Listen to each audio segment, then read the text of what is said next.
Dober dan, gospod. Zbiramo prostovoljne prispevke za humanitarne organizacije.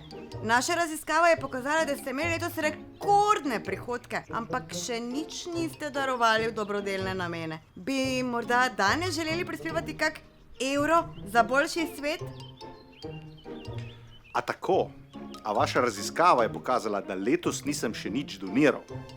A je vaša raziskava mogoče pokazala, da imam na smrt bolno mater, ki ima astronomske stroške zdravljenja, ki si jih sama ne more privoščiti?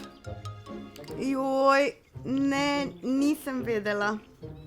A je vaša raziskava mogoče pokazala, da imam brata, vojnega veterana, ki je invalid in mora vzdrževati 6 otrok?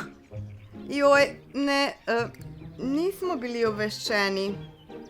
Pa je vaša raziskava pokazala, da imam sestro, ki je mož umrl v grozni prometni nesreči in jo pustil brez centa denarja in s 3 otroki, ki so globoko pretreseni in potrebujejo drago zdravljenje, da sploh lahko živijo. Gospod, jaz se res opravičujem. Mi vsega tega res nismo vedeli. Zdaj mi pa vi nekaj povejte. Če njim nisem nič dal, zakaj mislite, da bom dal vam?